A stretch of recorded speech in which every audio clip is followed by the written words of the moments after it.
스가랴서입니다. 구약성경 맨 끝에쯤에 있습니다. 스가랴서 9장 9절과 10절 말씀입니다. 구약성경 1320쪽입니다. 구약성경 1320쪽 스가랴서 9장 9절과 10절의 말씀을 합독하도록 하겠습니다. 스가랴서 9장 9절과 10절입니다. 함께 읽습니다. 시온에 따라 크게 기뻐할지어다. 예루살렘에 따라 즐거이 부를지어다. 보라, 내 왕이 내게 임하시나니 그는 공의로우시며 구원을 베푸시며 겸손하여서 나귀를 타시나니 나귀의 작은 것 곧 나귀 새끼니라. 내가 에브라임의 병거와 예루살렘의 말을 끊겠고 전쟁하는 활도 끊으리니 그가 이방 사람에게 화평을 전할 것이요 그의 통치는 바다에서 바다까지 이르고 유브라데 강에서 땅끝까지 이르리라. 아멘. 오늘도 기대가 되시죠? 네, 오늘은 누가행전입니다. 누가복음을 쓴 이 누가가 어떤 사람인지 함께 알아보는 시간 가졌으면 좋겠습니다. 우리 장로님 나오실 때 큰 목소리로 할렐루야로 환영하겠습니다. 할렐루야.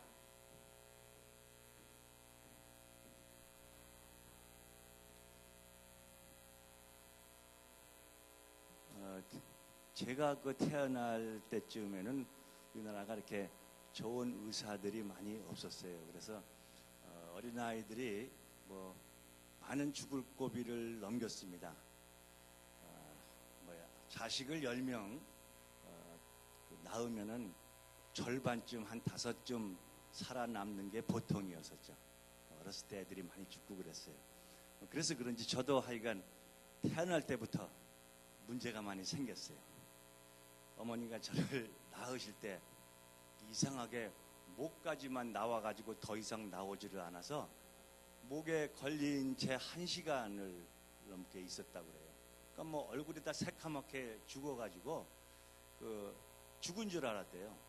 간신히 꺼내긴 꺼냈는데 얼굴은 새카맣고 울지도 못하고. 그래서 저희 외할머님이 또 아주 믿음이 좋으신 분이었거든요. 붙잡고 막 눈물로 기도를 하고 또 이렇게 애들이 안 울면 막 때리잖아요. 그래서 태어날 때부터 저는 주워 맞으면서 태어났습니다.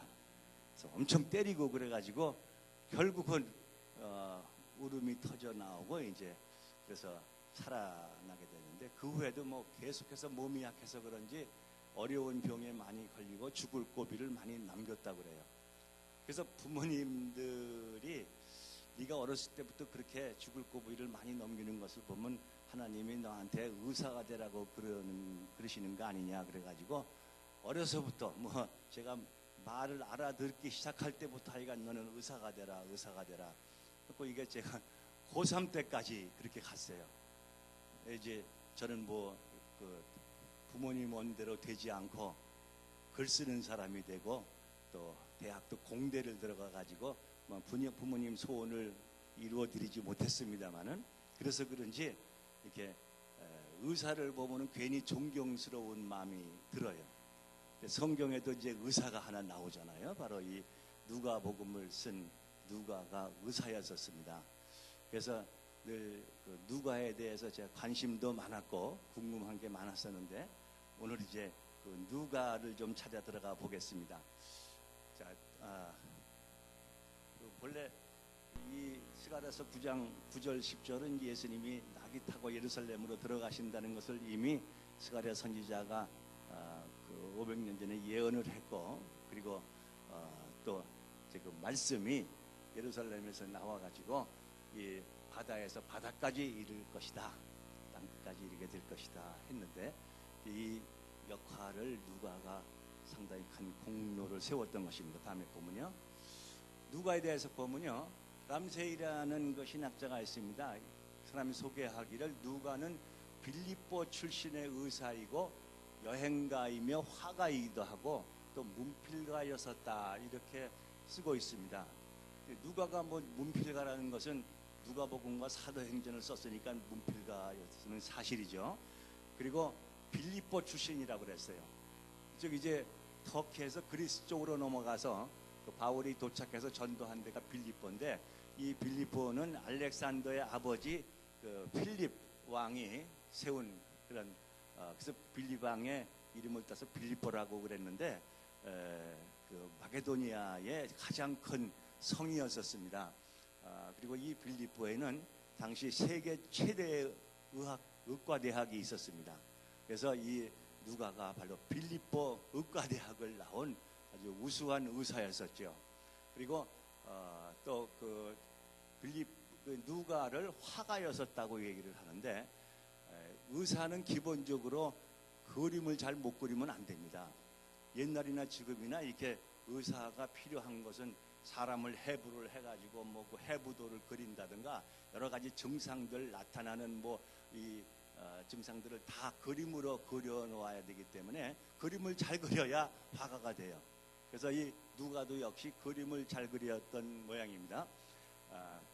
그래서 또 누가는 이제 헤이스라는 학자의 말에 의하면은 세네카의 그 조카였던 루카누스라는 시인이 있었는데 세네카는 바로 네로 황제의 스승이었던 사람입니다. 철학자죠.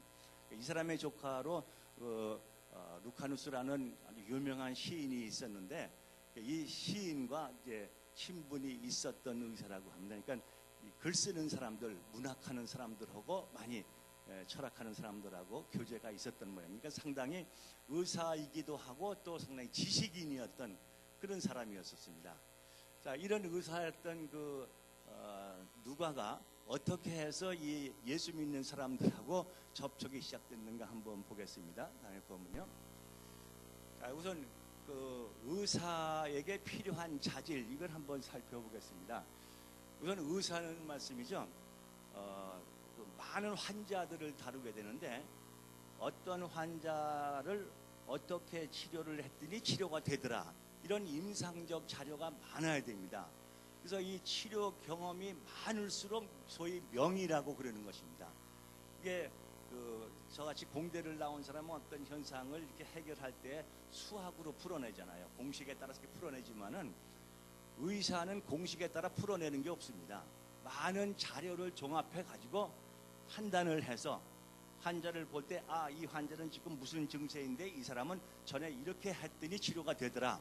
그런 걸 많이 가지고 있어야 그 중에서 필요한 것을 뽑아서 치료를 하게 되는 것이죠. 그래서 많은 자료를 가지고 분석하고 이게 자료가 산더미처럼 있으면 뭐합니까? 다 분석을 하고 정리를 해놔야지 자료만 많아서 되는 게 아니잖아요. 그래서 분석하고 정리하는 기능이 우수해야 명이라고 할 수가 있는 것입니다. 그래서 이 누가복음에도 보면요, 이 누가가 누가복음을 기록할 때 첫머리에 어떻게 썼냐 하면은 우리 중에 이루어진 사실에 대해서 처음부터 목격자와 말씀의 일꾼된 자들이 전하여준 그대로 내력을 저술하려고 부슬던 사람이 많은지라. 많은 사람들이 내력을 썼는데 이 모든 일을 근원부터 자세히 미루어 살핀 나도 이랬어요. 이 모든 것을 다 자세히 미루어 살펴보고 그리고 데오빌로 각하에게 차례대로 써보내는 것이 좋은 줄을 알았다. 이렇게 되어 있습니다.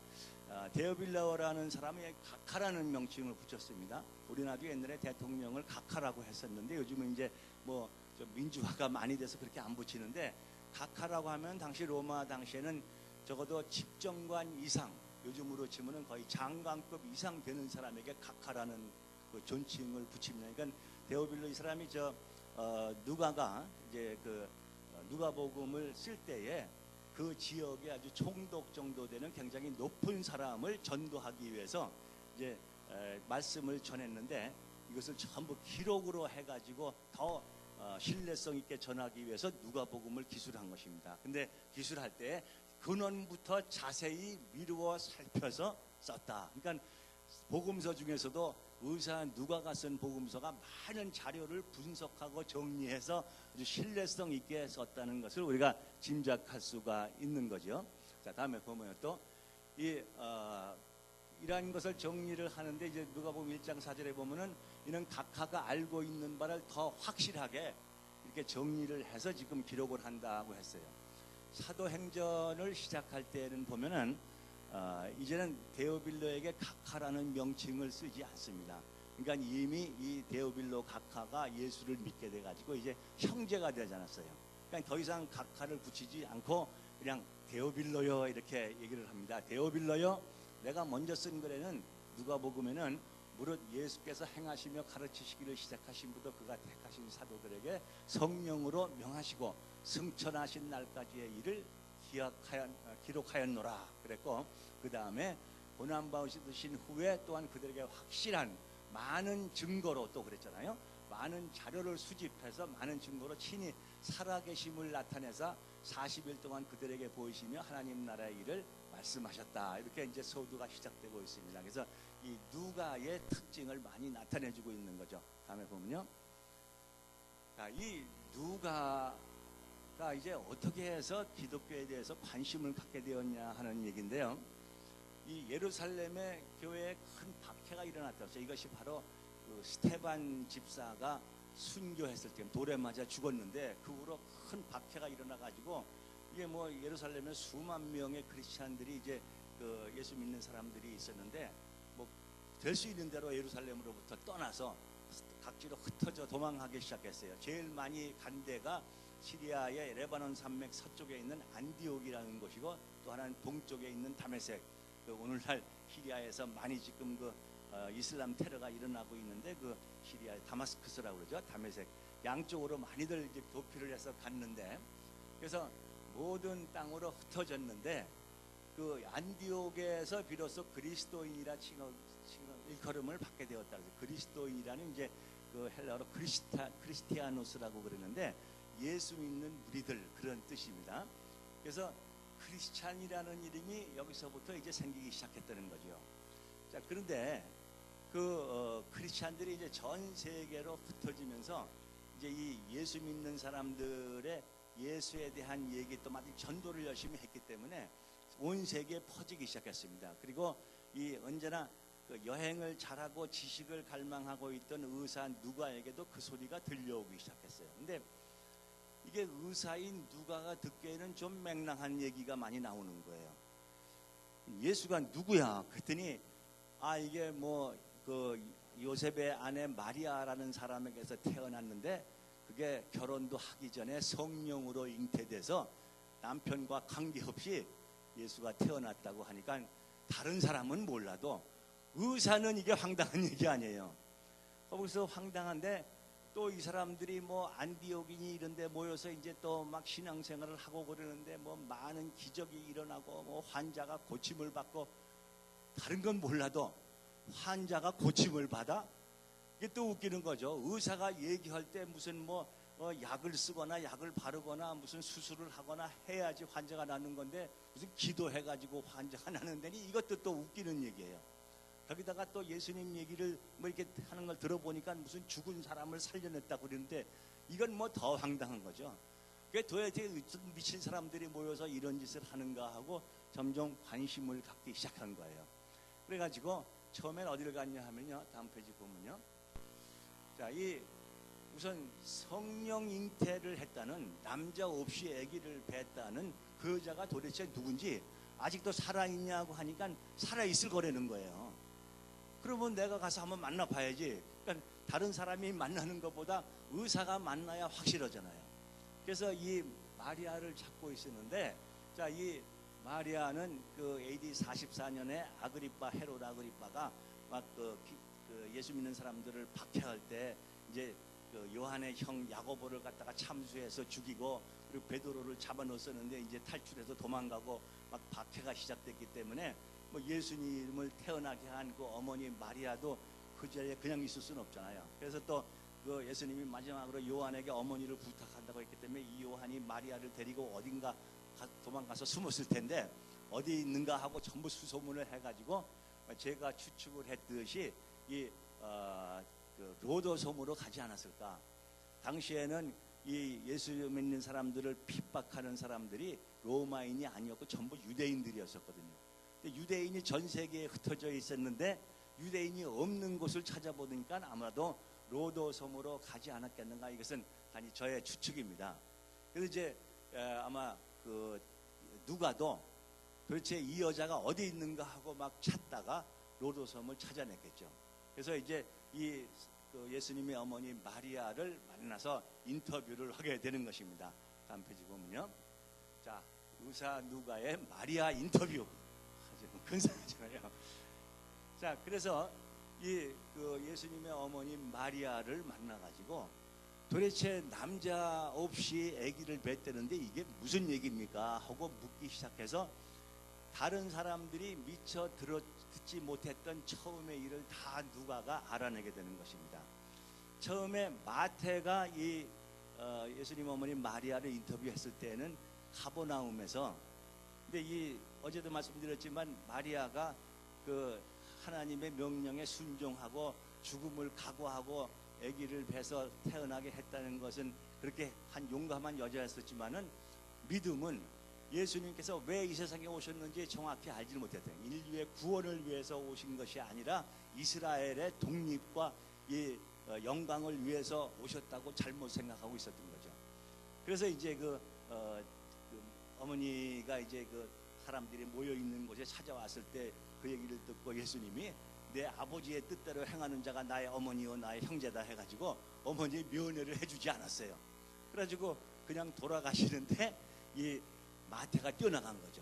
도대체 처음에 어떻게 된 것인가 하고 이 정보 수집의 또 전문가인 마태가 마리아를 쫓아가가지고 얘기를 다 들은 거예요. 근데 그때만 해도 마리아는 예수님께서 왕으로 오셨고 혁명가로 오셨다는 것을 굳게 믿었기 때문에 그런 얘기들을 해준 거죠. 그래서 이제 처음에는 마국간에서 태어나셨는데 그런 얘기 할 수가 없잖아요. 왕으로 이스라엘의 왕으로 오신 그 예수님이 뭐 마국간에서 태어나신 이런 얘기 할 수가 없으니까 처음에는 있을 곳이 없어서 마국간에서 태어났지만은 나중에 이제 그 사람들이 좀 빠진 다음에 여관에 집을 얻었을 거 아니에요. 그 집에가 있을 때에 동방 박사들이 뭐 유향 그 모략 황금을 가지고서 예수님을 면회하러 와가지고 경배를 했다는 이런 근사한 얘기만 다 마태에게 들려준 거죠. 그래서 마태는 뭐 이 다른 얘기는 듣질 못한 거예요. 근데 이제 이 의사 누가가 예수님 어머니 마리아를 만나가지고 자세히 캐물어가지고 처음부터 이제 다 얘기를 들은 거죠. 자, 그래서 마리아의 외갓집 쪽으로 친척이 사가랴라는 사람이 있었는데 그 부인 엘리사벳이라는 사람이 있었고 이제 그 아기를 낳지 못하다가 다 늙어가지고 아이를 뵌 이게 세례 요한이죠.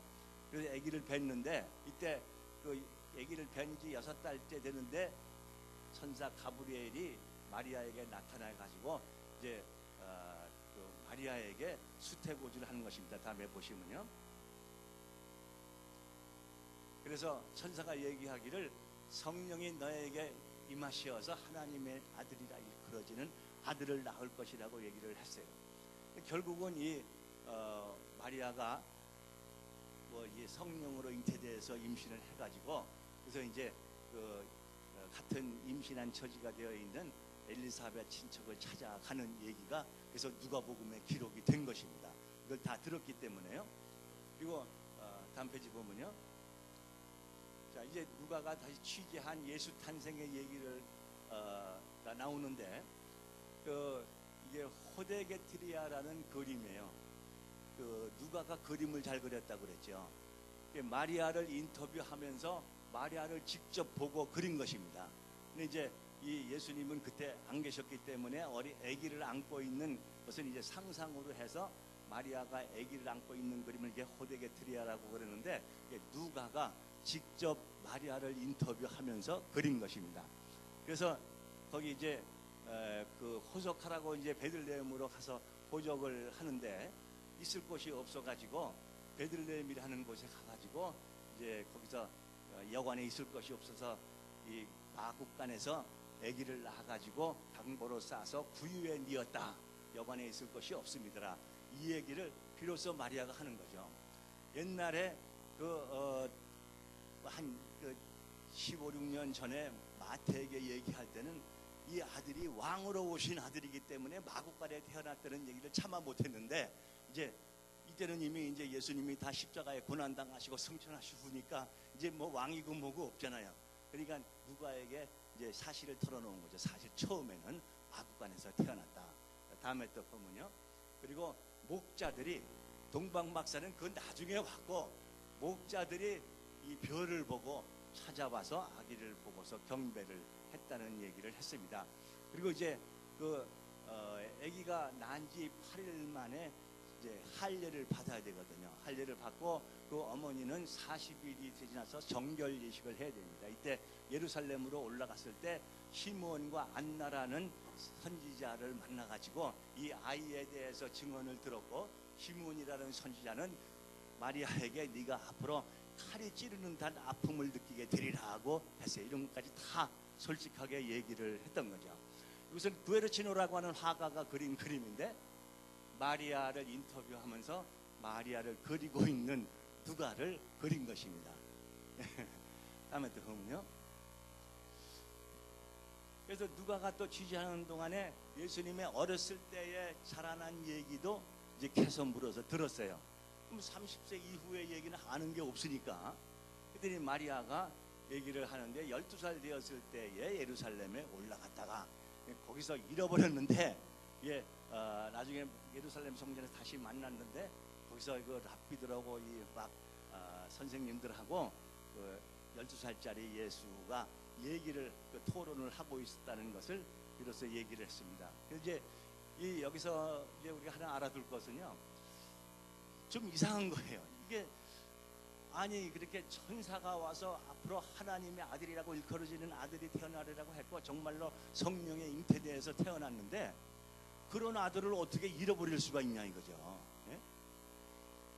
그 이게 카톨릭에서부터 내려오는 전통을 우리가 잘못 알아들은 것입니다. 카톨릭에서는 나중에 이 성모 마리아를 신격화하기 위해서 마리아가 예수님만 낳고 그 다음에 애를 안 낳았다고 그랬어요.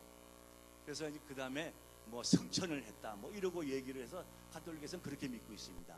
근데 말이 안 되는 게 마가복음, 마태복음에 다 예수님의 동생들이 야고보, 유다, 시몬, 유다 뭐 이렇게 네 형제가 있다고 그랬잖아요. 시몬하고 이런 네 형제가 있었고 누이들도 있다고 그랬어요. 그러니까 많은 아이들이 있었는데 예루살렘의 명절 때 올라갈 때는 딸들은 안 데리고 가요. 그렇지만 아들들은 다 데리고 갑니다. 근데 이제 아들만 해도 아우들이 넷에다가 예수님까지 5인데 5을 데리고 올라가면서 그때는 되게 이제 예루살렘에 갈 때 제물로 아들 수만큼 양을 안고 갔거든요. 그러니까 양 5마리에다가 또 애 5을 데리고 가니까 얼마나 복잡했겠어요. 그리고 돌아올 때도 이게 보면 사흘 동안 헤매다가 성전에서 다시 만났다고 그랬는데, 어떻게 그래 아들을 사흘이나 찾으러 댕겼냐. 사흘 동안 왜 이제 잃어버린 줄 모르고 간 거예요 그냥. 왜냐하면 애가 넷이나 되니까 하나는 업고 하나는 안고 하나는 목에다가 달아매고 막 이러고 하나는 끌고, 예수는 12살이고 똑똑하니까 따라오겠죠. 그래서 사흘이나 가다 보니까 애가 없는 거예요. 그래서 다시 찾아서 이제 만났는데, 그래서 본래 이렇게 애들이 많았기 때문에 나중에 아버지가 일찍 돌아가신 후에 예수님은 집을 나갈 수가 없었던 거죠. 그래서 전부 그 아이들 동생들하고 어머니하고를 봉양하기 위해서 소년 가장을 하느라고 계속 목수일 하면서 30살까지 집에 있을 수밖에 없었던 것입니다. 근데 이걸 갖고선 뭐 어떤 사람들이 막 상상을 해가지고 예수가 12살부터 30살까지 뭐 했을까, 막 인도에 가서 불경을 배우지 않았을까, 뭐 그런 얘기하는 사람도 있고 할 사람 다 있잖아요. 소년 가장이 돼서 어쩔 수 집을 못 떠나고 있었던 것입니다. 또 하나는 순종하는 아들로 오셨기 때문에 하나님의 지시가 있기 전에는 집을 떠날 수 없는 거죠. 자, 그래서 이제 12살 때 가서 이런 일이 있었는데, 다음에 보면요, 네가 왜 이렇게 우리를 걱정시키느냐 하니까 내가 아버지 집에 있어야 될 줄을 알지 못하셨나이까 하고 당돌하게 얘기를 했어요. 그래서 이 요셉은 상당히 좀 상처를 받았을지 모르지만은 그러나 나사렛에 가가지고 오히려 순종하면서 받으셨다, 이런 얘기를 다 이 마리아가 해줬고, 그리고 어머니가 이 모든 말을 마음에 두니라 그랬잖아요. 마음에 두고 있다가 비로소 누가가 가서 인터뷰할 때 다 털어놨던 거죠. 다음에 보면요, 자, 이 누가가 이제 그래서 마리아의 인터뷰를 하고서, 그래서 이제 또 다시 한번 그 신앙인들이 도대체 어떻게 살고 있는지 현장을 보기 위해서 안디옥으로 간 것입니다. 그래서 이 안디옥에서 비로소 그리스도인이라는 칭함을 받고 이 사람들이 이제 그리스도인이라고 그랬는데, 그 이제 언제쯤 이게 안디옥에 도착을 했을까? 처음에 갔을 때 바울과 바나바가 이 누가를 만났다는 얘기가 안 나오잖아요. 아마도 바울과 바나바가 없을 때 도착했을 것이다. 근데 바울과 바나바는 예루살렘으로 올라갔을 때 아마도 그때쯤 이 안디옥에 도착한 것이 아닌가 이런 생각이 드는데, 여기서 이제 가서 안디옥에서 뭐 했겠어요? 누가는 의사니까 가서 아픈 사람들 뭐 이런 병자들을 갖다가 돌보면서 하자면 의료 봉사를 하고 있었겠죠. 그러다가 이제 바나바 바울이 돌아온 다음에 그들로부터 이렇게 여러 가지 예수님의 말씀에 대해서 들으면서 점점 감동이 돼가기 시작했겠죠. 그래서 이제 의료 봉사하고 있는 누가에 대해서 그린 것입니다. 다음에 또 보면요. 그래서 예루살렘에서 이제 마가를 데리고 돌아왔을 때, 그래서 여기서 누가가 이들과 만나게 되고 이들로부터 이제 많은 얘기들을 듣게 되는 것입니다. 그리고 나름대로 누가는 임상 자료를 수집해야 하는 사람이기 때문에 사방에서 예수님에 대한 자료들을, 흩어져 있는 이야기들을 막 수집하기 시작했던 것이죠. 그래서 이제 다음에 또 보면요, 바울이 2차 선교여행을 떠날 때 AD 50년에 누가가 동행했다는 것이 이제 비로소 사도행전에 나오고 있습니다. 사도행전은 누가가 직접 쓴 거 아니에요? 그래서 바울은 신라를 택해가지고 이제 제2차 선교여행을 떠났는데, 무시아를 지나 드로아로 갔는데 밤에 마게도니아 사람이 바울에게 나타나가지고 우리를 와서 도와달라 해서 동쪽으로 갈 것을 포기하고 서쪽으로 방향을 돌려서 드로아에서 배를 타고 그날 네아폴리로 갔다고 그랬어요. 제가 재작년에 이 네아폴리에 간 적이 있었는데, 바울이 네아폴리에 도착해서 이렇게 처음 뛰어내렸다는 바위가 있더라고요. 그래서 또 거기 가서 또 바위를 껴안고서 기도를 했어요. 자, 그래서 이제 네아폴리에서 이제 조금 들어가면은 빌립보라는 큰 성이 나오거든요. 빌립보에 이르러 가지고, 이게 이제 마게도니아에서 가장 큰 성인데, 거기서 이제 이게 이제 빌립보 지금 남은 유적입니다. 이쪽에서 이제 전도를 하기 시작하는 거죠. 다음에 보죠.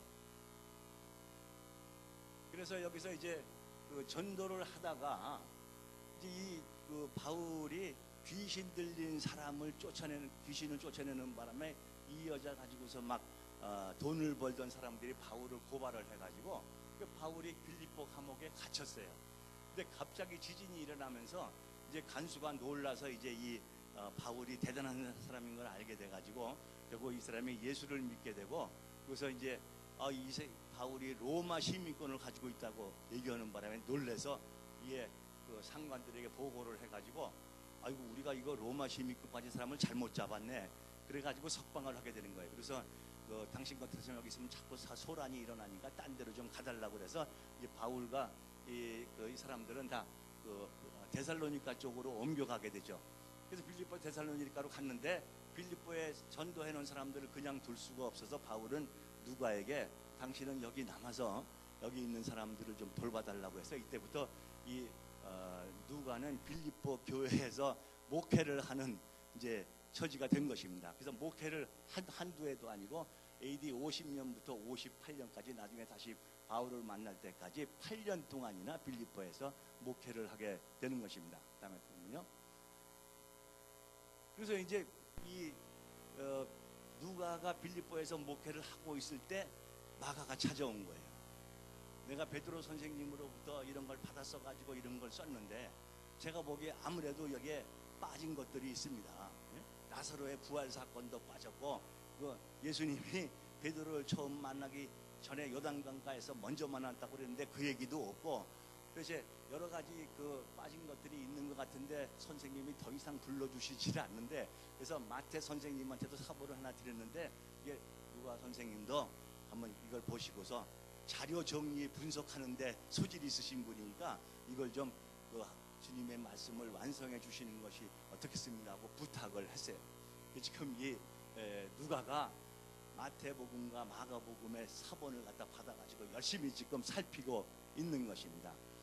보니까 무슨 마태가 기록한 데 보니까 제가 어제 얘기한 대로 아시아와 요하스가 계보에서 빠져버렸어요. 자, 그 다음에 그 헤로데에게 동방 박사들이 와가지고 이 유대의 왕이 태어나실 곳이 어디냐 했더니 미가서 얘기를 하는데 유대 땅 베들레헴아 너는 유대 꼴 중에서 가장 작지 아니하도다 뭐 이렇게 나와 있어요. 미가서 2장 6절을 그러니까 미가서 5장 2절을 인용한 것인데 그래서 뭐 이게 또 구약 성경을 잘 모르니까 누가는 얼른 미가서를 찾아봤어요. 찾아봤더니 조금 다른 거예요. 유대 땅 베들레헴아 이렇게 써놨는데 마태가 미가서를 보니까 베들레헴 에브라다야 그랬어요. 뭐야 이거 왜 마태는 베들레헴을 썼는데 왜 원본을 찾아보니까 베들레헴 에브라다냐? 에브라다는 도대체 뭐냐? 여기서부터 이제 이 누가가 이 문제를 파들어가기 시작하는 거죠. 이 에브라다는 베들레헴 근처에 있는 작은 마을이에요. 그래서 대개 목사님들이 설명하실 때 이게 그냥 근처에 있었기 때문에 나중에 하나가 돼서 다 베들레헴이 된 거야 이렇게 설명을 하시는데 누가는 거기 납득을 안 했던 거죠. 베들레헴이라고 쓰면 되지 에브라다를 왜 구태여 썼냐 이거예요. 여기서부터 이제 수수께끼를 풀어가기 시작하는 것입니다. 다음 보면요. 에브라다의 비밀 이게 말이야 모르는 분이 너무 많아요. 에브라다라는 이름이 도대체 어디서 나온 거냐? 어제도 제가 그 계보를 조금 외워서 들려드렸지만은 헤스론이 낳은 아들은 여레무알, 람과 글루벤인데 이 글루벤은 일명 또 갈렙이라고도 합니다. 이건 여호수아와 함께 그 가나안 땅에 쳐들어갔던 그 갈렙이 아니고 글루벤을 갈렙이라고도 하는 거예요. 이 사람이 본처인 아수바가 죽은 후에 또 에브라시라는 여자에게 장가를 들었어요. 그래서 이 에브라다라는 이름은 에브라스에서 나온 거예요. 근데 이 에브라시 누구를 낳냐면 훌이라는 아들을 낳았어요. 훌 하면 여러분 기억하시는 건데 이 광야에 나왔을 때 아말렉 자손들하고 히브리 자손들하고 막 처음 전쟁을 하는데 뭐 이게 전쟁할 줄 모르잖아요. 여호수아는 앞장서서 나가 싸우고 모세는 늙었으니까 산 위에 올라가서 두 손을 높이 쳐들고 기도를 하는데 이 손을 높이 쳐들고 기도하면은 히브리 쪽이 이기고 팔이 아파서 팔이 내려오면 밀리는 거예요 여호수아가. 그래서 아론과 훌이 양쪽에서 팔을 받쳐줘 가지고 종일 기도를 드렸더니 여호수아가 큰 승리를 거두었더라 그런 얘기가 나오잖아요. 바로 그 아론과 함께 이 모세의 한쪽 팔을 받쳐주었던 사람이 훌이라는 사람인 거예요. 근데 이 훌이 말이죠, 이 이스라엘 사람 중에서도 아주 기술에 능한 기술자였던 것입니다. 다음에 보면요, 하나님께서 모세에게 성막을 만들려고 명령하세요. 너희들이 광야를 가는 동안 내가 너희와 함께 가겠다. 내가 거할 성막을 만들어 하고 설막 설계도를 다 만들어 주시는데 거기서 누가 총감독을 해야 하겠습니까 하니까 유다 지파 훌의 손자 우리의 아들 부살레를 지명하여 부르고 하나님의 영 성령을 충만하게 해서 지혜 총명 지식과 여러 가지 재주로 정교한 일을 해서 여러 가지 물건을 만들도록 하라 하고 성막 공사를 총감독을 시키는 거예요. 그러니까 이 훌과 우리 부살레는 모두 기술자의 집안인 것입니다. 그래서 이 부살렐이 총감독을 하게 되었던 것이 다음에 보면요. 그래서 이 그 훌의 제자들과 그 자손들이 그 레갑 사람들이라는 큰 기술자의 집단을 형성하게 되는 것입니다. 그래서 이 성막을 만들 때 뭐 여러 가지 대장 일을 할 때 하여튼 모든 정교한 일들을 할 때 이 기술자들은 전부 레갑 사람들이라고 통칭을 했어요. 이게 역대상 2장 끄트머리에 다 나오고 있습니다. 그래서 이런 레갑의 기술자들이 모두 그 에브라다라는 곳에 모여서 살았던 거예요. 그래서 이게 아주 그 유대를 대표하는 기술자 집단인데 다음에 보면요. 자, 이 가나안 땅에 들어가서 이제 이스라엘을 건국을 하고 그것은 다윗이 하나님 성전을 짓고 싶었는데 하나님의 허락을 안 해서 그 아들을 솔로몬에게 이제 다윗이 죽기 전에 유언을 하죠. 내가 재료는 다 준비해 놨으니까 네가 성막을 건축해라. 성막을 건축하는데 그 하나님의 성막을 건축하니까 이스라엘 사람들이 이걸 건축해야 될 거 아니에요. 근데 솔로몬에게 좀 문제가 있었어요. 다윗이 말씀이죠. 그 예루살렘에 들어갔을 때 왕궁이 없어가지고 그냥 허름한 데 있었는데 가나안의 총대장격 되는 두로 왕이 그 많은 기술자들을 보내가지고 다윗을 위해서 큰 왕궁을 지어줬어요. 하나님이 들어가면 가난한 사람들 다 죽여버리라고 그랬는데 오히려 죽이기는커녕 그들로부터 지상 최대의 뇌물을 받은 거죠. 이걸 받지 말아야 되는데 왜 받았는가? 다윗의 약점이 이거예요. 다윗은 말이죠. 어렸을 때부터 늘 자기를 가난한 자라고 그랬어요. 겸손해서 좋긴 좋은데 왜 가난했느냐? 팔형제의 막내거든요. 여기 형제분이 많은 분들은 그런 분들이 있으실 텐데 지금 막내는 귀염둥이지만은 옛날 막내는요 옷 하나 입어도 지 옷이 없어요. 늘 형한테서 물려 입는 거죠. 근데 팔형제의 막내쯤 되면은 큰형, 둘째형, 셋째형, 넷째형 하가 여덟째까지 내려면 완전히 걸레 누대기 되는 거예요. 그럼 뭐 밥상을 차려도 여덟 아들인데 계란이 4개밖에 안 나와서 와다닥 집어가면 형들이 다 집어가고 이 막내는 먹을 것도 없는 거예요. 다윗이 그런 발시를 받으면서 자랐어요. 어느 정도냐 하면은 사무엘에게 하나님이 이새의 집에 가면은 거기 왕될 제목이 있을 것이다 해가지고 사무엘이 이새의 집을 찾아가잖아요. 찾아가가지고 아들들 다 데려오라 했더니 7명만 왔어. 딱 보니까는 다 잘생기고 근사한데 하나님이 아니라고 그러셔. 또 있을 거다. 그래서 아들이 또 있습니까 했더니 막내가 하나 있긴 있는데 들에서 양을 지킵니다. 이건 7명 형제에 끼지도 못하는 거예요. 데려오라고 했는데 보니까는 하나님이 얘라고 해가지고 다윗에게 안수를 했잖아요. 그럴 정도로 형제들 틈에 끼지도 못할 정도로 발세받으면 자랐어요. 나중에 말이죠. 미가를 자기 와이프로 아내로 삼게 되는데 처음에 말이죠. 골리앗을 때려 부시러 나갈 때 자기 말로는 이 감히 할례 없는 블레셋 놈이 하나님의 군대를 모욕하느냐 그러면서 뭐 팔맷돌을 물맷돌을 가지고 나갔다고 그러지만은 그 전에도 계산이 좀 있었어요. 사람들에게 다니면서 저 골리앗을 때려 부시면은 어떻게 해준다고 그러더냐. 그러니까 많은 상금을 주고 그 딸을 아내로 준다고 하였느니라. 요걸 다 알고 나간 거예요. 그러니까 아내까지는 몰라도 상금이 탐났던 거죠. 맨날 가난하게 살아가지고. 그런데 막상 골리앗을 물리치고서 돌아와서 딸을 주겠다고 그러니까 다윗이 자기는 자격이 없다고 안 받겠다고 그래요. 왜 그러니까 미갈이 아니고 그 위에 언니가 있었는데 언니를 준다고 그러니까 안 받아. 왜 그래? 했더니 전 자격이 없습니다.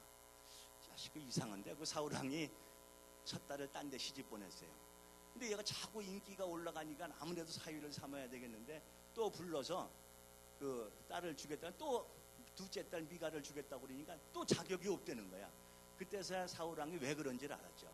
당시에는 남의 딸을 데려오려면 신부값을 내고 데려와야 돼요. 그런데 이게 벌써 자기 집 재산은 형들이 장가갈 때 다 써버려가지고 자기는 한 분도 없는 거야. 근데 이게 보통 사람도 아니고 왕의 딸을 데려오려면 이거 얼마 내야 될지 모르는 거예요. 근데 돈 없다고는 못 부리고 자격이 없습니다. 그때서야 사울왕이 눈치를 채가지고 좋아, 조건을 바꾸겠다. 내 딸을 데려가는 사람은 블레셋 사람의 양피 100개를 잘라오면 내가 사위를 삼겠다. 양피가 뭔지 아시죠? 네?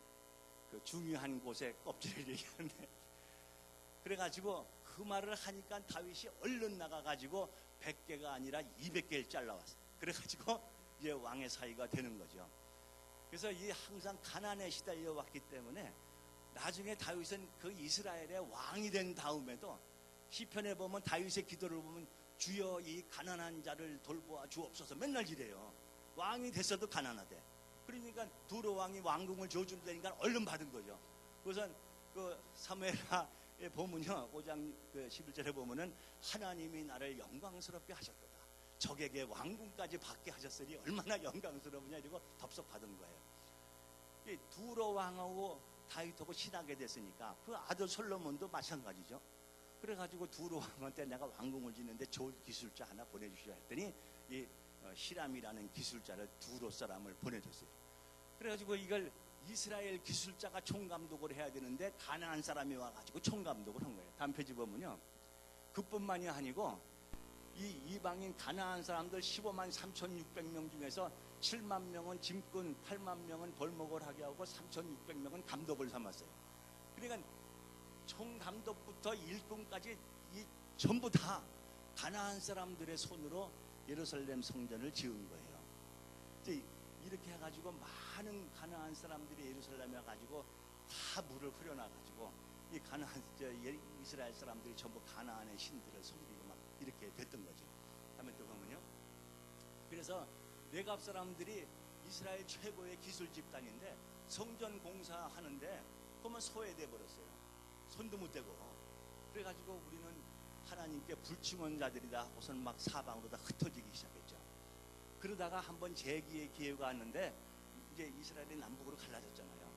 근데 북쪽에 아하방이 막 이제 그 나쁜 짓을 하면서 하나님을 버리고 가나안 신들을 섬기고 막 이러다가 혁명이 일어나가지고 예후라는 사람이 혁명군을 일으켰어요.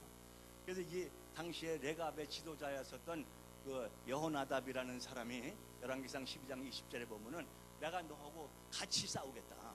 그 대신 조건이 있다.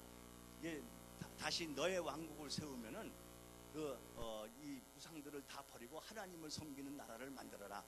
이렇게 한번 다시 더 통일을 해가지고 하나님의 나라를 만들려고 했는데 이 예후가 왕이 된 다음에 생각이 달라진 거예요. 그래가지고 오히려 금송아지 그대로 섬기고 막 이러니까 아이고 이제 우리는 갈 데가 없구나. 다시 방랑을 시작했어요. 그러면서 이 여호나답이 그 제자들에게 우리 레갑은 앞으로 다시는 포도주를 마시지 말고 집을 짓지 말고 농사를 짓지 말고 유랑 생활을 하자고 명령을 내렸어요. 자, 그렇게 했는데 다음에 또 보면요. 이제 여기까지는 이제 그 제2의 기회가 사라진 거고 다음에요. 이제 예루살렘이 바벨론이 쳐들어올 전야 막 뒤숭숭한데 하나님이 그 예레미야 선지자한테 이 레갑의 기술자들을 다 성전에 불러 모아라. 그래서 성전에 불러 모았어요. 불러 모아놓고서 저들에게 모두 포도주를 한 사발씩 앵겨라. 포도주를 앵기니까는 이 사람들이 회의를 하고서 우리는 마시지 않겠습니다. 하나님이 마시려는데 안 마시겠다는 거예요. 그래가지고 마시지 않겠다고 해서 그래서 이제 하나님이 그러면 굉장히 화를 내셔야 되는데 오히려 칭찬했어요. 여호나답의 제자들은 다 이렇게 약속을 지키는데 이스라엘 백성은 나하고 약속을 지키지 않는구나. 오히려 칭찬을 하고 이 여호나답인데 레갑의 아들 여호나답에게서 내 앞에 설 사람이 영원히 끊어지지 아니하리라. 그래서 칭찬을 했어요. 근데 이후에 이 사람들이 어떻게 되었을까 다음에 보면요. 이 사람들 행방을 추론해 보면은 바벨론이 쳐들어왔을 때 이스라엘 기술자들을 다 잡아갑니다. 기술이 필요하기 때문에. 이 사람들이 다 그 바벨론으로 잡혀갔는데 나중에 돌아올 때에 이들 제자 중에 하나인 스룹바벨이 돌아와가지고 자그맣게나마 성전을 다시 무너진 성전을 재건하게 되죠. 그래서 이제 그 스룹바벨 성전을 이제 지었는데 나중에 헤롯이 이게 너무 작다고 해가지고 유대인들의 그 인심을 얻기 위해서 스룹바벨이 지은 성전을 다 철거를 하고 거대한 새로운 성전을 46년 동안 지어서 예수님 오셨을 때 그 성전은 헤롯이 지은 성전인 것입니다. 그러니까 레갑 사람들은 이것이 좋을 리가 없는 거예요. 아니 하나님의 성전을 우리 손으로 지어야지 저 헤롯 같은 놈의 손으로 지어가지고 이게 무슨 성전이냐. 우리가 우리 손으로 언젠간 성전을 지어야 한다 하고 그 사람들이 나사렛이라는 곳에 모여가지고 집을 짓지 않고 천막을 치고 살면서 자기들의 때가 오기를 기다리고 있었는데 마침 요셉이라는 사람 그 목수이잖아요. 목수의 아들 또 목수 예수라는 아이가 태어났는데 얘가 범상치 않은 아이다. 그래가지고 큰 기대를 하고 있었던 거죠. 그래서 이 사람이 앞으로 이스라엘을 일으키게 되면은 우리들이 단합해서 우리들 손으로 성전을 짓자 이렇게 큰 기대를 하고 있었어요. 자, 다음에 보면요. 그래서 기대를 하고 있었는데 이제 왜 이 이름이 나사렛이라고 했는가 하는 건 먼저 얘기했기 때문에 넘어갔습니다. 다음에 또 근데 이 나시린의 마을이 돼서 나사렛이 됐는데 나시린은 포도주를 안 마시는 거고 요나답이 포도주를 마시지 말라 그랬잖아요. 근데 이 예수님이 오셔가지고서 첫 번 하신다는 일이 가나에서 포도주를 만들었고 그리고 자기도 마시고 그럼 기대가 다 무너진 거예요. 그래서 낭떠러지에 떨어져서 죽이려고 했던 거죠. 자, 다음에 또 보면요. 그래서 그 목수인 예수님이 나사렛 회당에 가서 말씀하실 때 끌고 가지고 낭떠러지에서 죽이려고 했다는 거 누가복음 4장에 누가가 다 조사를 해서 적어놓은 것입니다. 다음에 또 보면요.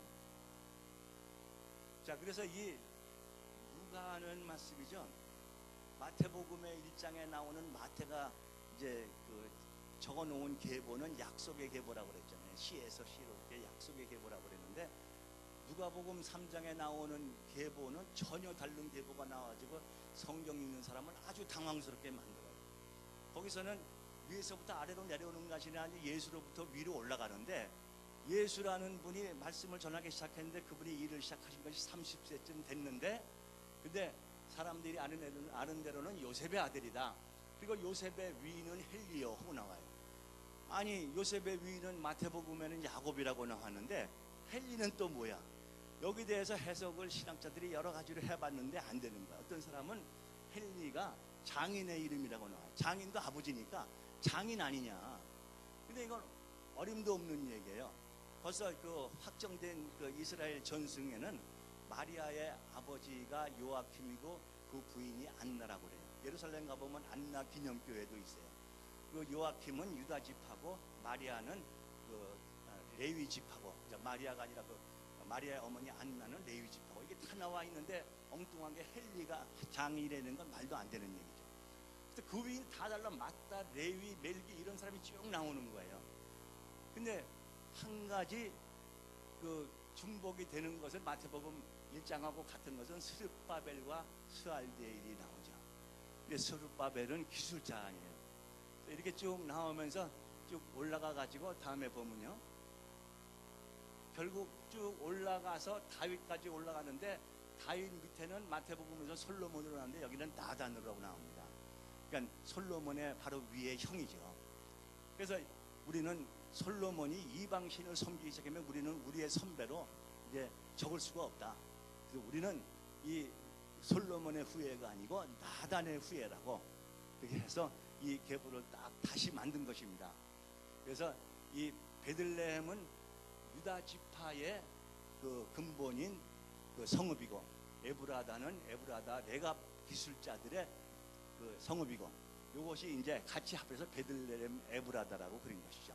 그래서 예수님은 베들레헴을 중심으로 하는 약속의 자손으로 오셨고 에브라다를 중심으로 하는 충성의 후예로 오셨다. 그래서 이 두 개의 계보를 하나로 만들어 놓은 것입니다. 그래서 우리가 마태복음 1장과 누가복음 3장의 계보를 조립을 해서 이게 마태복음은 언약의 약속의 계보, 그리고 누가복음 3장은 충성의 계보, 이렇게 해서 이것이 맞춰져 가는 거로구나 하는 것을 생각하면은 이해하기가 훨씬 쉬워지고 오해가 풀릴 수 있게 되는 거죠.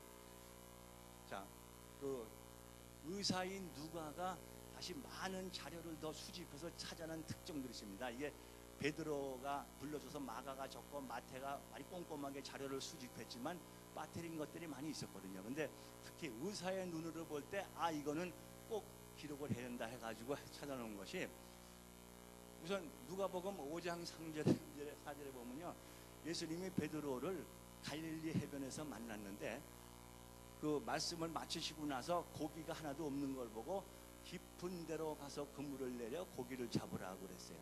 이건 베드로가 얘기해 준 데는 없습니다. 마태복음에도 없어요. 누가복음에만 있는 거예요. 자, 이게 이유가 있습니다. 그래가지고 깊은 데로 가서 그물을 내렸는데 많은 고기가 올라왔어요.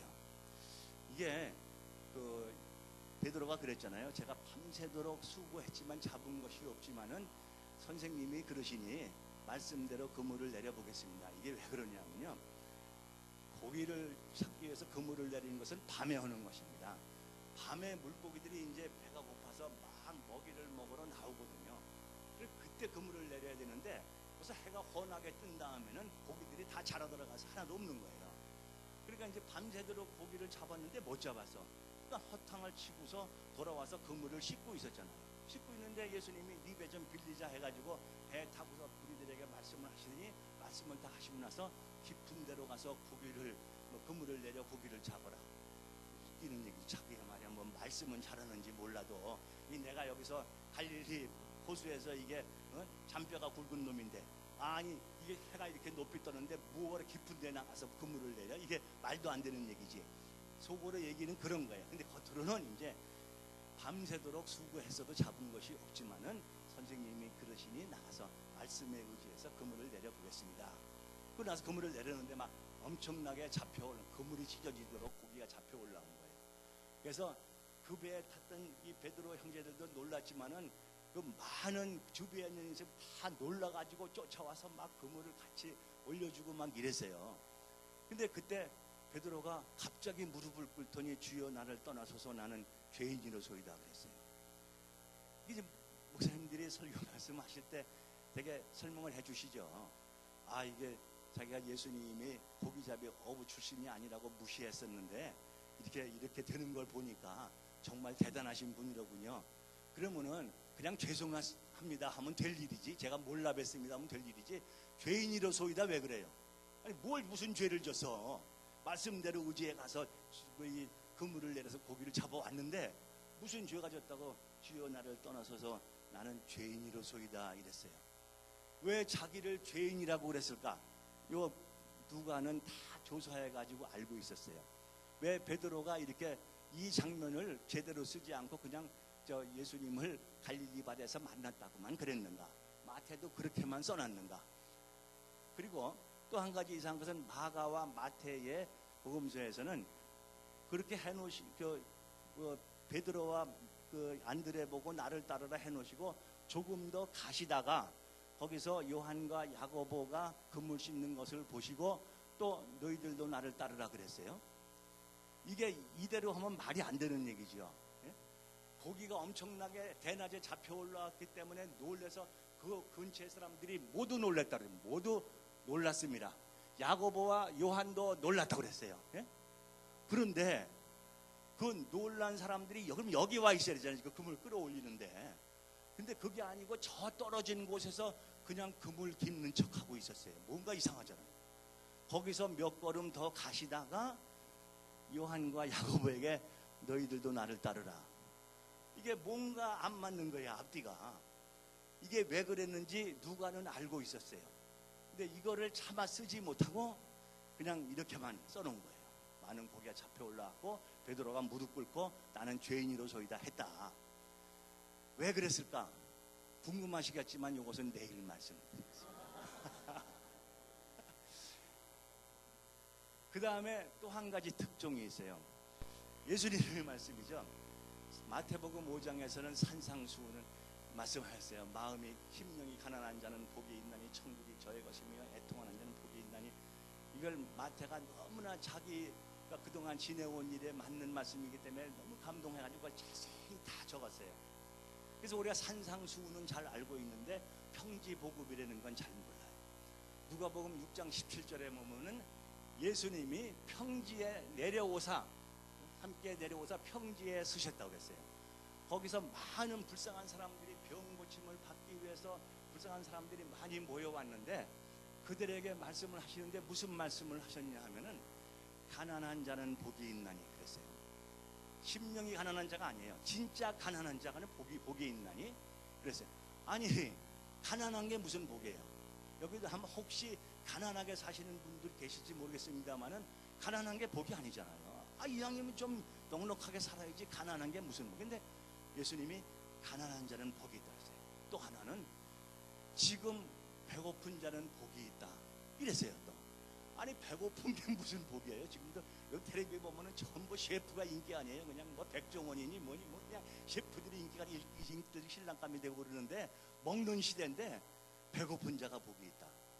근데 또 뭐냐면 지금 우는 자가 복이 있다. 아니 웃어도 시원찮은데 힘든 세상에 우는 자가 복이 있다니 이건 무슨 얘기예요? 그 다음에 나 때문에 너희가 소외당하고 멀리함을 받을 때는 복이 있다. 나중에 상이 클 것이다. 요즘도 왕따 얘기 많이 하잖아요. 왕따 돼가지고 소외된 자가 그게 무슨 복이에요? 자살하는 애들 막 아파트에서 떨어지고 막 왕따 당해가지고 그러는데 그게 무슨 복이에요? 예수님이 산상수훈에서는 8복인데 여기서는 4가지 복을 얘기하셨어요. 근데 이해가 안 가는 복인데 의사인 누가가 볼 때는 이게 대단한 진리예요. 자, 이 가난한 자가 복이 있다고 그랬는데 여러분 잘 살아서 문제가 생기는 건 있어도 가난해서 문제 생기는 건 없어요. 요즘 사람이 그 죽는 사망 원인 중에 제일 큰 것이 암이고 그 다음엔 심혈관, 심장과 혈관의 병이에요. 뇌출혈막 이런 거. 이게 전부 잘 먹어 생기는 병이었어요. 그리고 이 부자들이 생기는 병, 주로 이 암이나 심장, 혈관의 그 질병의 원인은요, 제일 큰 이유가 뭔지 아세요? 스트레스예요. 스트레스. 저도 제 집사람이 40살에 암에, 제가 40살 때 집사람이 30살인데 집사람이 암에 걸려가지고 이것 좀 어떻게 살려보려고 막 성경 읽다가 여기까지 왔는데 그래서 제가 소설가이기 때문에 암 환자를 주인공으로 소설을 쓴 적도 있었어요. 그러니까 암에 대한 연구를 나름대로 많이 했죠. 그런데 보니까 암의 원인은 지금까지 밝혀진 걸로 보면은 스트레스밖에 없는 거예요. 스트레스. 음식도 아니고 환경도 아니고 스트레스예요. 그런데 가난한 자는 스트레스 있을 게 없어요. 예? 좀 가난해서 불편할 뿐이에요. 부자는 말이죠, 이거 그냥 맨날 스트레스예요. 이걸 어떻게 불리나, 어떻게 보관하나, 뭐 어떻게 하나, 그냥 또 어떤 놈이 이걸 갖다 가로채가지 않을까, 그냥 계속. 그래서 이 부자가 더 암에 걸리고, 부자가 더 심장병 걸리고, 부자가 더 고혈압 걸리는 거예요. 그러니까 의사인 누가가 봤을 때는 심령이 가난한 자도 물론 좋겠지만은 가난한 것 자체가 복이 있다. 의사의 의견을 봤어요. 여러분들 건강에, 요즘 건강이 제일이라고 그러잖아요. 건강에 관심 있으시면 가난하게 사시기 바랍니다. 네. 또 하나, 배고픈 자가 복이 있다고 그랬어요. 요즘 저도 말씀이죠. 그 추석 때 좀 며칠 운동 못하고 그냥 먹기만 했더니 체중이 금방 3kg가 불어가지고, 제가 이제 이게 체중 불면 금방 심장에 부담을 느끼는 사람이에요. 이거 빼는데 말이죠, 계속 해도 계속 3kg 그냥 안 빠지는 거예요. 그대로 있고. 이게 얼마나 힘들어요. 그리고 지금 대부분의 사람들이 너무 잘 먹어가지고, 그리고 일하는 건 이게 밭에 나가서 일하면 괜찮은데 맨날 책상에 앉아서 일해가지고 움직임은 적고 먹기는 잘 먹고 해가지고 이게 막 비만이 되고 고혈압이 걸리고 막 병이 걸리고 그러는 거예요. 그러니까 자, 이 배고픈 자가 복이 있다. 의사인 누가로 봤을 때는 진리죠, 이게. 배부른 자보다 배고픈 자가 복이 있다. 또 하나 뭐예요? 우는 자가 복이 있다. 뭐 애통하는 자가 아니라 우는 자. 왜 우는 자가 복이 있냐? 이 우는 자가 말씀. 하나님이 창조해 놓으신 것 중에 가장 걸작품이 눈물샘이래요. 이 우는 것으로서 모든 이 스트레스와 속박에서 벗어난다는 거예요. 리날드로 하는 그 핸델의 오페라에도 나와요. 울게 하소서라는, 아세요? 라시아 티오피랑가 미아크루다 소르테. 이게 뭐냐면 나로 울게 하소서, 그리고 나로 자유롭게 하소서. 울음이 많으면 자유로워진다는 얘기예요. 이 세상에서 많이 운 사람 중에 하나 제가 아는데, 저희 어머니. 옛날에 말이에요, 우리 어머니 시대 얼마나 비참했는지 몰라요. 애는 5인데 아버지는 백수고 맨날 술만 마시고, 그냥 이들을 먹여 살려야 되는데, 뭐 이게 방에서 울면 애들이 볼 것 같고, 복에서 울면 남편이 와가지고 좁혀요. 여자가 복에서 울면 재수 없다고. 그러니까 울 공간이 어디 있어요? 맨날 화장실 가서 우는 건데, 옛날 화장실은요 지금 같지 않고 힘든 곳이에요. 거기가 막 냄새나고 좁고, 거기 들어가서 1시간 안 나오면은 벌써 엄마가 울고 있는 거 우리는 알아요. 나올 때 눈이 시뻘겋게 퉁퉁 부어가지고 나오거든요. 그리고 평생을 울면서 살았어요.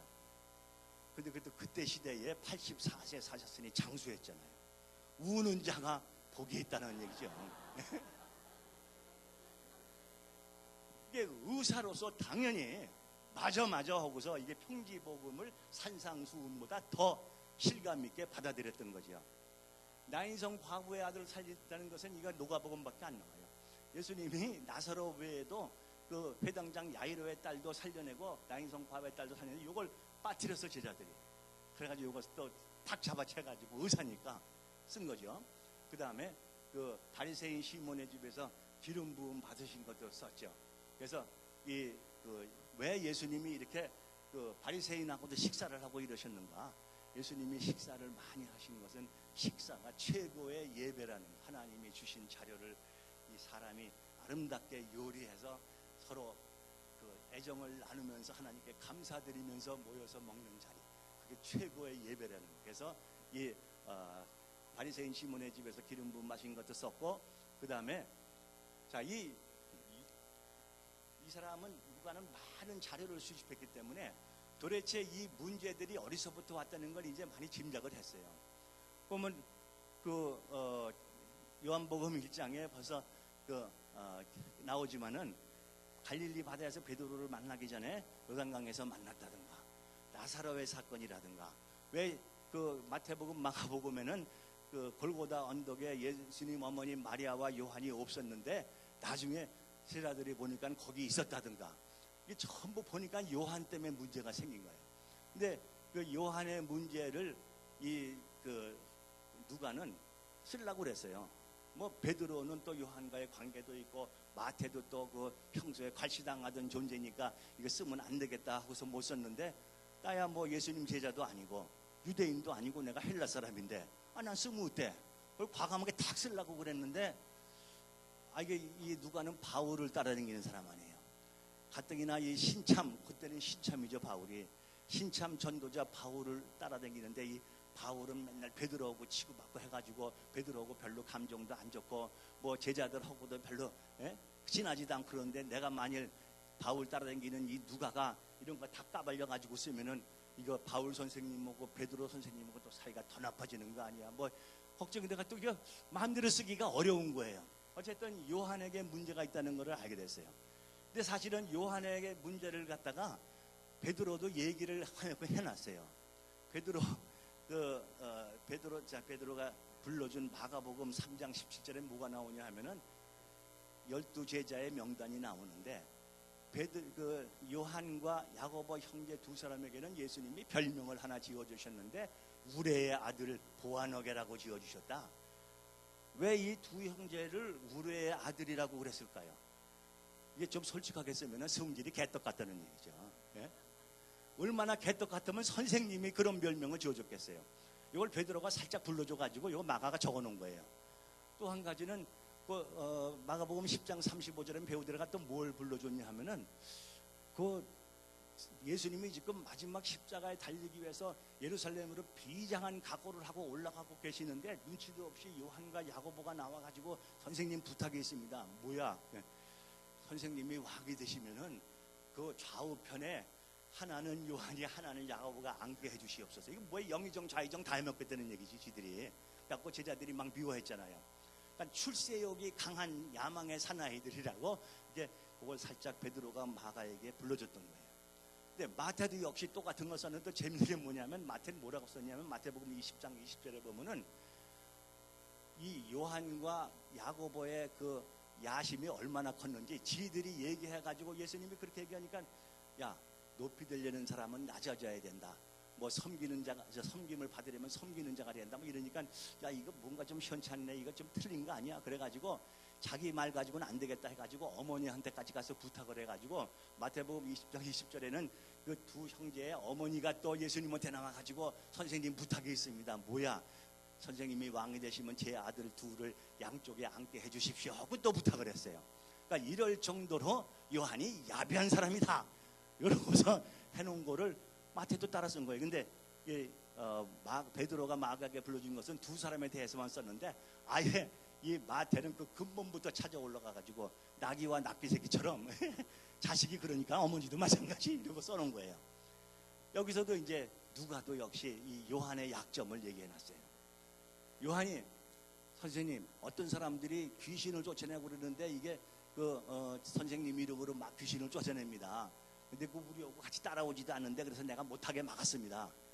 아니, 예수님 이름으로 귀신을 쫓아냈으면 좋은 일이지 뭘 또 우리 따라오지 않는다고 못하게 지가 막아요. 그러니까 예수님이, 야, 우리를 반대하지 않는 사람은 우리 편이나 마찬가지야. 그냥 놔둬 그랬잖아요.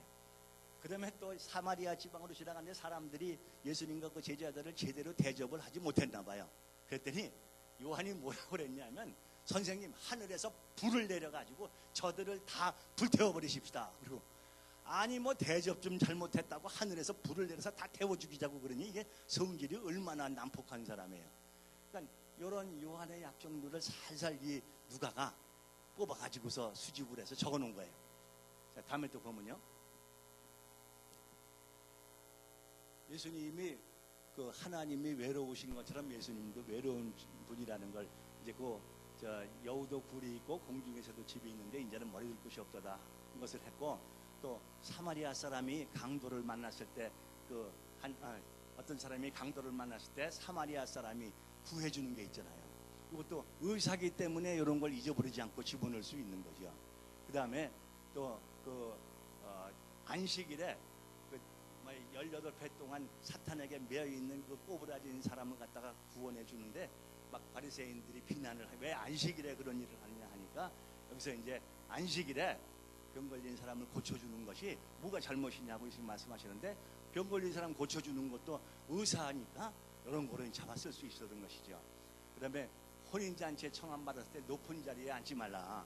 예, 전부 예수님 제자들이 다 높은 자리에 앉을 것만 생각하는데 그게 아니고, 높은 자리에 앉지 말고 낮은 자리에 앉아라.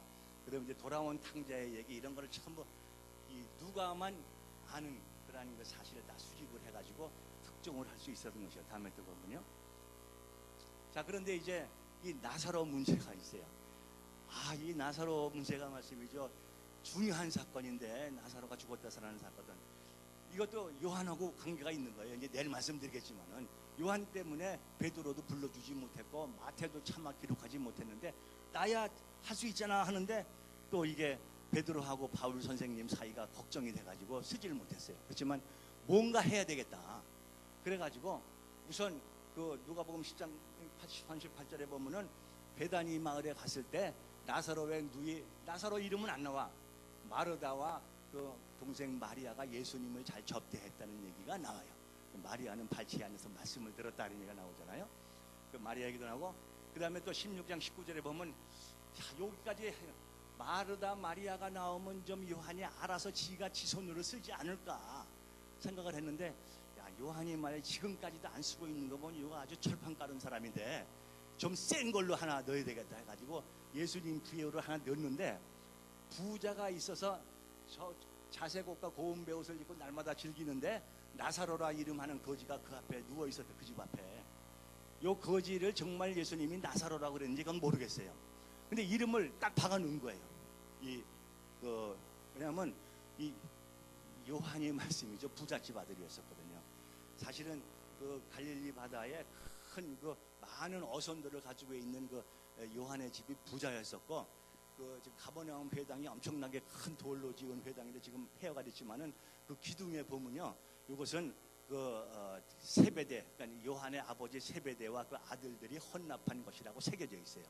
그러니까 어마어마하게 큰 회당을 하나 지어서 헌납할 정도로 부잣집. 그러니까 요한은 부잣집 아들이었었어요. 자, 그런데 여기에 보면은 부자는 고운 베옷을 입고 날마다 호화롭게 즐기는데 나사로라는 거지가 그 앞에 앉아 있었다. 근데 이 부자는 나중에 음부로 내려가고 나사로는 아브라함의 품으로 들어갔어요. 이거 다른 말로 해석해 보면은 부잣집 아들 요한은 음부로 내려가고 거지 나사로는 아브라함의 품으로 들어가고, 이렇게 되는 거 아니에요. 이걸 살짝 꼭 이렇게 써 넣어가지고 나사로가 요한이 보면은 충격을 받아가지고, 아이고 내가 나의 고백을 써야 되겠구나. 이렇게 이제 그래야 복음서가 완성되니까요. 벌써 예수님 오시기 590년 전에 하나님께서 에스겔 선지자를 통해서 400의 복음서가 나와서 완성될 거라는 것을 이미 예표를 하셨는데, 근데 요한이 안 쓰면 다 틀리는 거 아니에요. 이렇게 해놔야 쓰겠지 하고선 이렇게 써는 거예요. 그래서 하나님의 나라는 볼 수 있게 임하는 것이 아니고 예수님 말씀하시기를 너희 안에 있느니라. 그러니까 요한아, 하나님의 나라는 네 안에 있는 거야. 이렇게 딱 찔러가지고 요한이 양심의 가책을 받도록 이렇게 써놓은 것이죠. 자, 다음에 보면요. 그래서 이제 누가 바울이 다시 8년 후에 58년에 제외합니다. 누가가 처음에는 고린도 교회를 거쳐서 예루살렘으로 그 부줬던 거둔 걸 가지고 예루살렘 도와주기 위해서 가려고 그랬는데, 이 조직폭력배가 그러니까 유대인들이죠.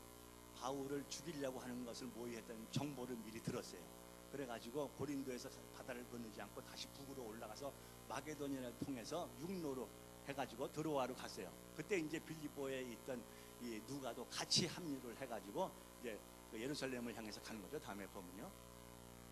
그래서 밀레도, 고스로도, 바다라, 두로, 돌레마의 갈사라를 거쳐서 예루살렘으로 들어가는 거예요. 예루살렘 가서 바울이 체포되죠. 그래가지고 가이사랴로 이송이 됐다가 거기서 이제 이게 내가 로마 사람이니까 로마 시민권 가진 사람이니까 내가 황제에게 재판을 받겠다 해가지고 그럼 잘 됐다 로마로 보내라 그래가지고 이제 로마로 보내는데 로마로 배를 타고 가다가 유라굴로 태풍을 만나잖아요.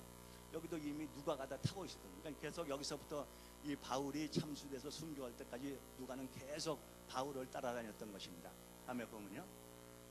그래서 이제 로마에 도착한 게 61년인데 이제 그 후 62년부터 이 누가는 그 사도행전을 쓰기 시작하는 거예요.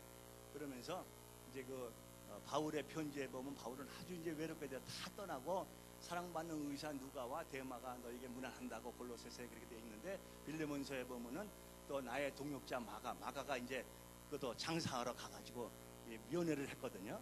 아리스타고 데마 누가가 문안한다 그랬는데 이제 그래서 누가는 거기서 이제 사도행전을 집필을 시작하는 거예요. 다음에 보면요.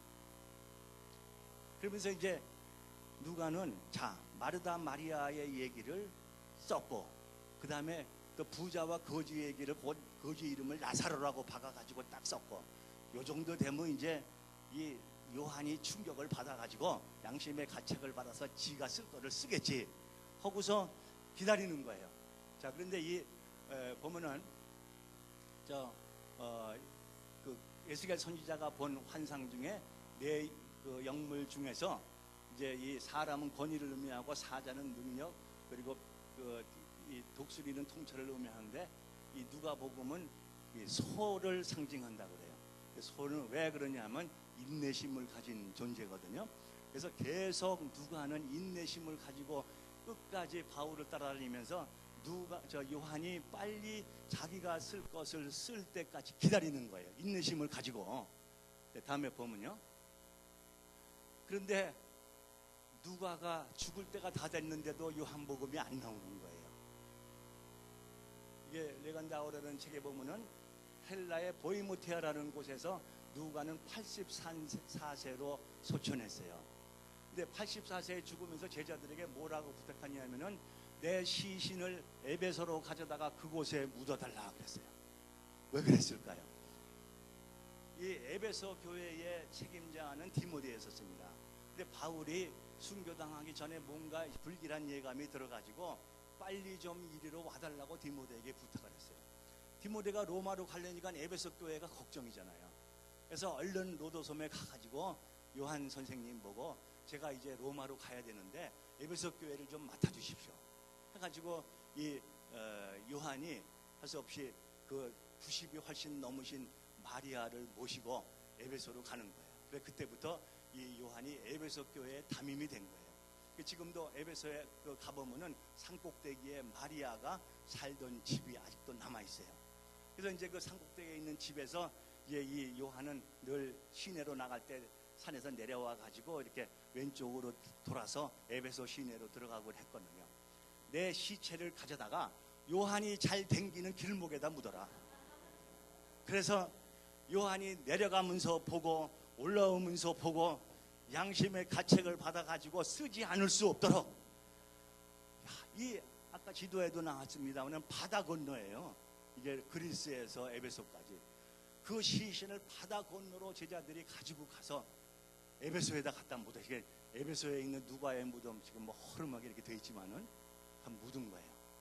그래가지고 끝까지 이 인내심을 가지고 기다리다 결국은 요한복음이 안 나오니까 죽어서도 충성하기 위해서 내 시신을 에베소에 갖다 묻어라 하고 그랬어요. 다음에 보면요. 감사합니다.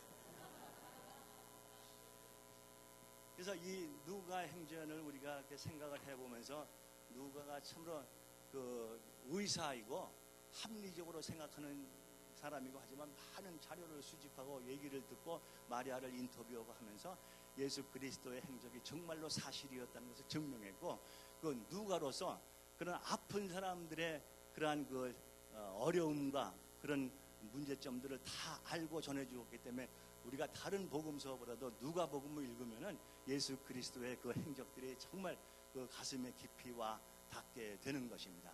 그리고 끝까지 이렇게 죽어서까지도 시신까지도 갖다 묻으라고 하면서 그 했던 마지막 충성을 보면서 자 이제 언제 다시 예수님이 올 때가 될는지 모르지만은 우리도 누가의 이런 믿음을 본받아 끝까지 인내하면서 기다리는 여러분들이 되시기를 바랍니다.